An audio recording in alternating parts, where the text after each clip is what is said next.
Hello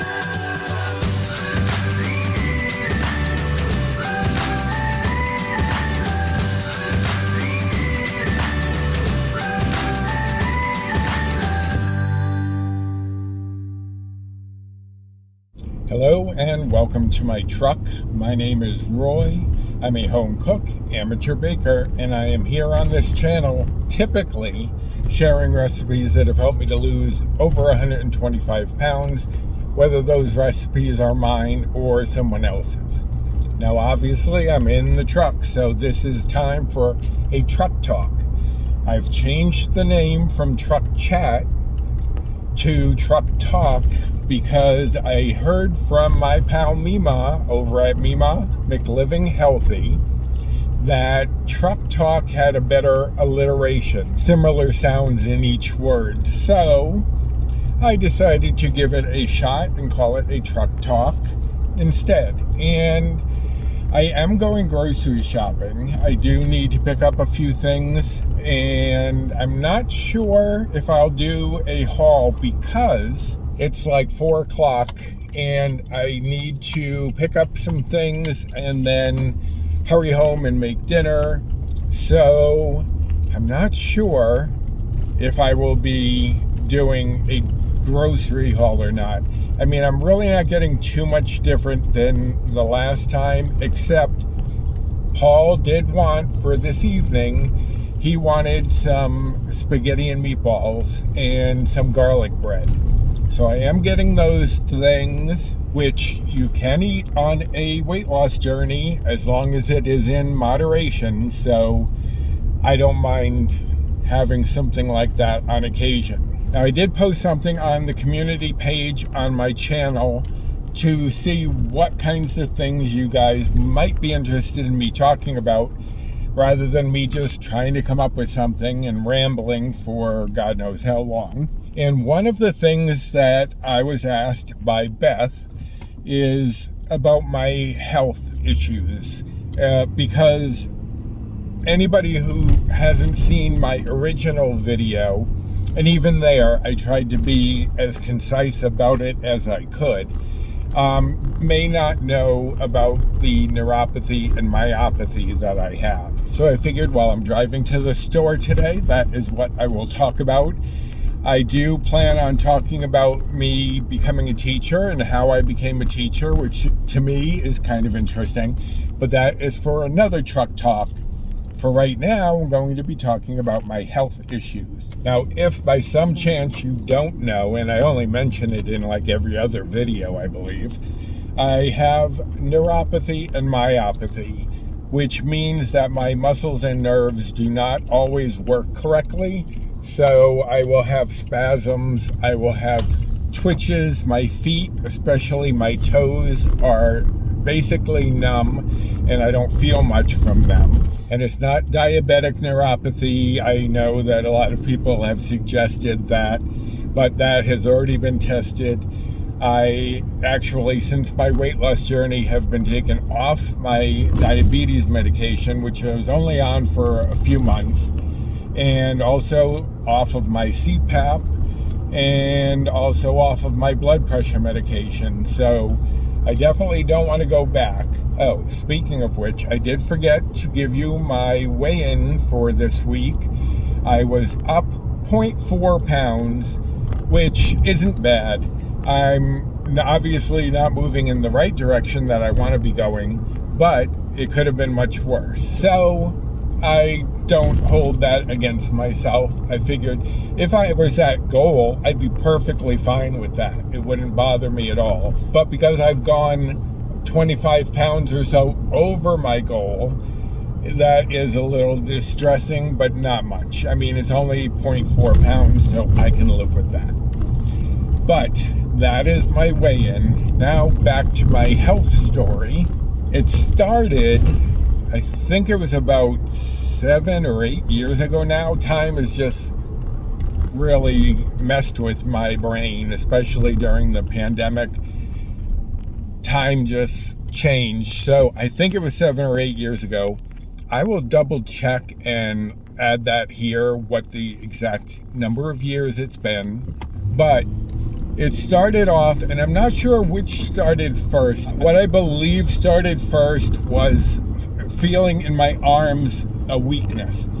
What I would do is, with our recycling bins, which we store up on our porch, I would, rather than walking them up there, I would just throw them up there. Well, I started trying to throw them up there, and I couldn't get them to land anymore. So I thought that was curious. I didn't understand what was going on, but it was just, hey, maybe I'm getting older and a little weaker. But then I noticed as I was walking that my foot would suddenly drop, almost like it lost its control. At first I wasn't sure if it was anything that out of the ordinary. Maybe I just hadn't really noticed it before.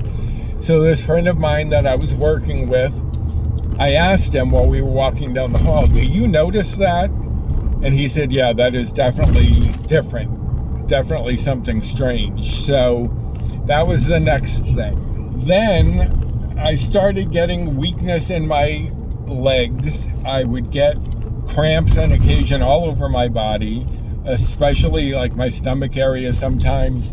But I would sit in my chair and I would suddenly get intense stomach cramps.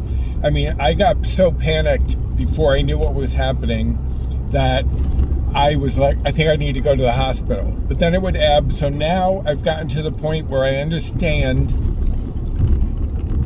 if it hits, I'm going to have what I call aftershocks, where they're going to come again and come again, a little weaker each time. But now I've learned to understand what is happening, that I'm gonna just have to ride through it. But I get them all over. I get them in my stomach. If I laugh too much, that will really set me off. If I've worked out too much or done something that my body isn't accustomed to, it will start acting up. But I get it all over my body, including in my jaw. It stopped here, so it didn't go any further. I started worrying that it might affect the heart, the lungs, what have you. But luckily it didn't. It only seems to affect my main muscle groups, I guess my voluntary muscle groups. But I started getting very weak in my legs, especially my thighs. So one time I was going into our basement area. I went over to the sliding glass doors and suddenly my legs just gave out and I fell to the ground and I could not get back up. I tried everything. Finally I tried pulling on the handles and pulling myself up, and I finally managed to get up. That right there this is not normal. So I definitely figured I'd better get it checked. And then it happened again where I fell and could not get up. So I made an appointment with the doctor, with my primary care doctor, and he said that I probably had a pinched nerve in my lower spine, and that's what was causing the problem. So he sent me to physical therapy. And I am at the store, so I will pick this tale up in a moment. Okay, my shopping is done, so back to my story. I did go to physical therapy, and I noticed that instead of getting better, it was getting worse. There were different exercises they had me do that became more and more challenging rather than improving. And then there was one time when the physical therapist had me get down on my knees to do an exercise, and it was hurting so much, burning in my thighs. And then when she wanted me to get up, I couldn't get up. So she had to help me up, and I knew then that there was really something wrong. And I knew I couldn't talk to my doctor about it because he thought it was a pinched nerve. I've changed doctors since then. We were never fans of that doctor, and the fact that he kind of just dismissed it and said, oh, you just have a pinched nerve, kind of rankled me. So that was the time we'd had enough, and we moved on to another doctor. But I knew that I had something going on with my body, my nerves, my muscles, something. So someone suggested that I make an appointment with a neurosurgeon. And I said, okay, so I did that. I went to the doctor's office, which was in a hospital. And he said you really should be seeing a neurologist first.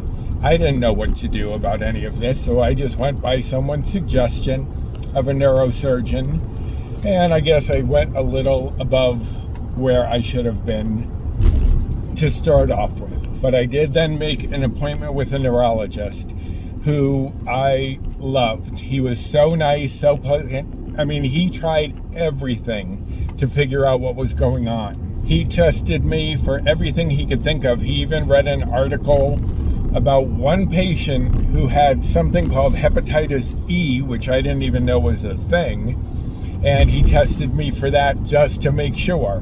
But no test revealed anything. They had no idea how it started, why it started, where it was going. I had to get tests where they would inject needles into my muscles to test their strength and their, I guess, the ability for them to fire correctly, the nerves.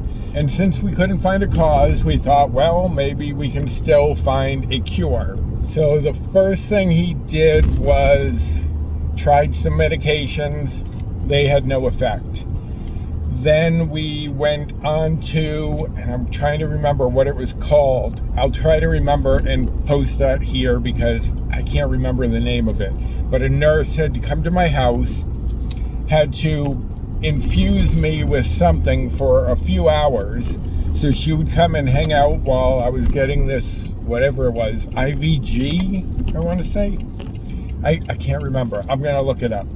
But that went on for about 2 months or so, no effect. Finally, we did something called plasmapheresis, which I had obviously never heard of before. But what it involved was I would go to the hospital for a few hours. They would basically take the blood out of my body, run it through a machine to try to clear out any impurities, and then return it to my body. So I would lay there with needles in both arms, feeling this go through, and it didn't bother me. I mean, none of it was painful. I did it, but again, nothing happened. There was no change whatsoever. So after that, the doctor ran out of options for me, but he did keep monitoring me. But the neurologist did wonder if there was something more going on than just the neuropathy that he could register. So he had me go into the hospital. They did a biopsy of my arm. I can show you the scar. Once I get home, I'll put in a little clip here of the scar that I have on my shoulder. But they tested the muscle and then found out that my muscles were also not working correctly. So on top of my nerves not working correctly, my muscles weren't working correctly. So I had a double whammy. And my neurologist was always kind of surprised that I came in and I was so cheerful and joking and whatnot, because he had plenty of patients who came in who were very morose and depressed and blah, blah, blah. But I'm like, that's not going to change anything. It's not going to change what's happening to me by sitting there in misery about what's happening to me. So why bother being worked up about it? It is what it is. So I've had to learn to cope with it, to learn the way it works. But losing the 125 pounds definitely made an improvement, because it was so difficult for me to walk upstairs, to even get up out of my seat, because not only were my nerves and muscles not working correctly, but they also had an extra 125 pounds that they didn't need to try to fight against. So that was the other thing that losing weight really helped me with, was being able to move my body. And yes, I do have difficulty still. If I'm walking any distance, I need a cane. I mean, I can walk around the house without it, but if I am outside for any stretch of time, I definitely need a cane to support me, because after a short time of walking, it really does take a toll. That's the story basically of my myopathy and neuropathy, and it's apparently something I'm going to have to live with for the rest of my life, because there have been no changes either way. My neurologist has opted to let me just come in if anything changes. I used to go in every few months, then once a year, and now it's just if anything changes, because I've been status quo for so long. He doesn't see any reason for me to come in unless they happen to find something, they would contact me, etc. But I definitely do have to be careful. I've burned myself numerous times by trying to carry coffee without a lid, or when I'm serving soup or something else and I have a spasm and throw the hot liquid all over myself. I have done that before. I'll be eating and going to put the food to my mouth, and then my arm spasms. I throw the food or drink all over myself.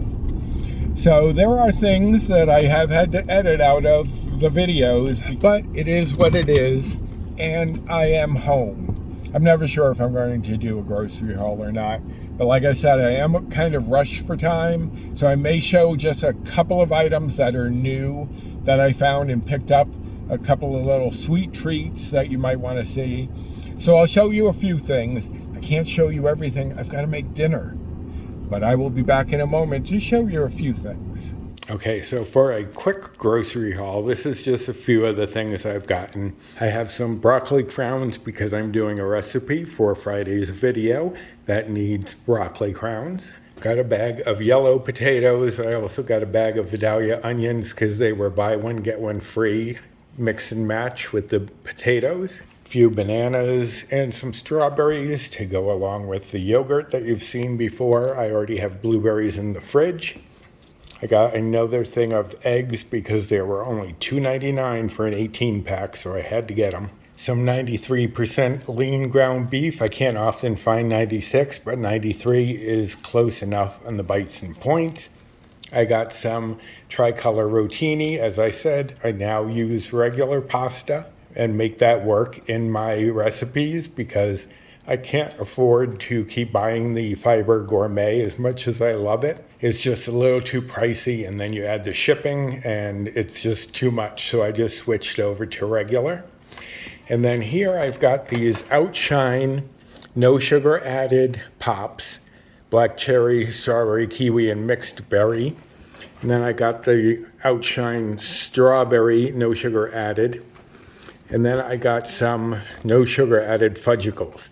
Each of these I can have one for 1 bite or Blue Point. For some reason, the popsicles list 3 as a serving. So when you scan them, it's going to come up saying 5, and you're going to be like, oh my God, that's too much for a popsicle. But they're actually saying that 3 is a serving. So if you only have one, it's 1 bite.